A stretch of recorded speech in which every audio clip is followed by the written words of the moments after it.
Dans cet exercice de probabilité, nous allons voir comment faire un arbre de choix et comment l'utiliser. Donc voilà l'énoncé de l'exercice. Pour faire du sport, Pascal dispose de 2 shorts, un vert et un rouge, de 3 maillots, un noir, un rouge et un vert, et de 2 paires de chaussettes, une noire, une rouge. Donc pour la première question, on demande de récapituler sous forme d'arbre toutes les tenues possibles.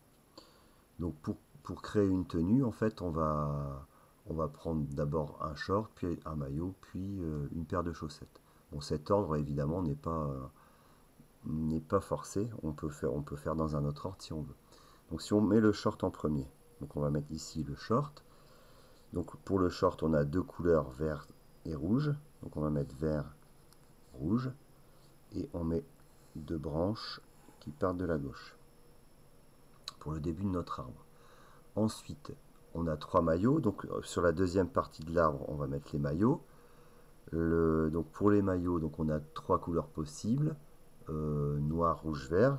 Donc vert ou vert, rouge, noir. Donc si on met vert et rouge en premier, dans ce sens, on va mettre la même chose pour les maillots. Donc si le short est vert, le maillot peut être vert aussi, ou rouge, ou noir. Et si donc là,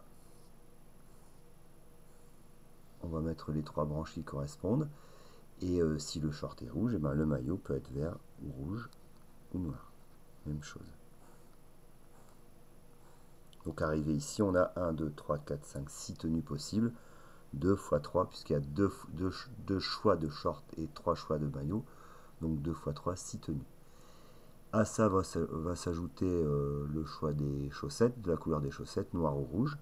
Donc les chaussettes. Donc noir, rouge ici, noir, rouge encore, noir, rouge ici, ensuite noir, rouge. Bon là mon arbre est un petit peu déséquilibré. Ensuite hop, noir, rouge, et enfin noir, rouge. Ce qui nous donne 2, 4, 6, 8, 10. Donc là il faut retirer ça. 10, 12 tenues possibles au final. Donc voilà. Ensuite, pour la deuxième question, on a Pascal donc prend une tenue hasard, c'est-à-dire qu'il prend au hasard un short, un maillot et une paire de chaussettes. Et donc on demande de calculer, alors sous forme de fraction irréductible, les probabilités des événements. Sa tenue est entièrement rouge. Alors la tenue va être entièrement rouge si le short est rouge, le maillot est rouge et les chaussettes sont rouges. Donc il y a une seule tenue qui correspond à cet événement-là. Donc P de A est égal à... Donc puisqu'il y a une tenue sur 12 possibles, P de A est égal à 12. On a ici une fraction irréductible, donc rien d'autre à faire. Pour la probabilité maintenant de l'événement B, sa tenue est entièrement verte. Donc comme on n'a pas de chaussettes vertes, bah, la tenue ne peut pas être verte. Donc ça c'est pour l'événement A. Donc la tenue ne peut pas être verte, donc la probabilité de l'événement B c'est 0. Il y a 0 tenue sur 12, donc 0 tenue qui correspondent à ce qu'on veut ici. Et donc qu'est-ce qu'on peut dire de l'événement B? Et bien cet événement B c'est un événement qu'on dit impossible. Pour la probabilité de l'événement C, la tenue est unicolore. Donc unicolore ça veut dire qu'elle est d'une seule couleur. Donc une tenue d'une seule couleur, on va la rencontrer. Donc on a celle de l'événement A, donc qui est aussi vérifiée pour l'événement C. Et comme autre possibilité, est-ce qu'il y en a une autre? Non, il n'y en a pas d'autre, puisque en fait les chaussettes sont soit noires soit rouges, et comme on n'a pas de maillot ni de short noir, la seule possibilité d'un événement unicolore, c'est l'événement A. Donc le P de C est aussi égal à 1/12. Pour le D, la tenue est bicolore. Alors là, ça va être un petit peu plus chargé pour le D. Donc on va passer au crible toutes les tenues possibles. Donc qu'est-ce qu'on a pour l'événement D? On a celui-là, puisqu'on a vert, vert, noir. Vert, vert, rouge, on a encore une tenue bicolore. Vert, rouge, noir, donc celle-là, elle est tricolore. Vert, rouge, rouge, elle est bicolore.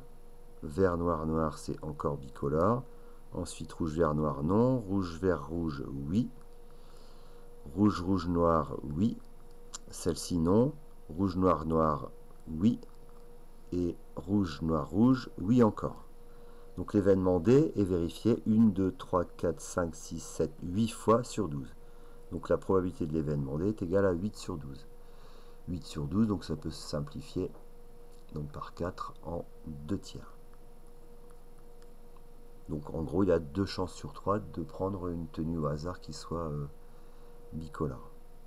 Et ensuite, une tenue tricolore, et ben, en fait, ça sera le reste. Donc il y en a une qui est unicolore, 8 qui sont bicolores, et donc 9 qui sont l'un ou l'autre, et donc 3 sur 12 qui seront tricolores. Donc ça, on peut le vérifier pour l'événement E. On a vert, rouge, noir ici, donc ça c'est l'événement E. On a vert, noir, rouge ici, c'est encore l'événement E. Rouge, vert, noir ici, c'est le E. Et puis c'est tout, donc on a bien 3 possibilités sur 12. Donc la probabilité de l'événement E, c'est égal à 3 douzièmes, qu'on peut simplifier par 3 en 1 quart. Donc si on voulait interpréter ça, on dirait que Pascal a une chance sur 4 de tirer au hasard une tenue tricolore. Voilà.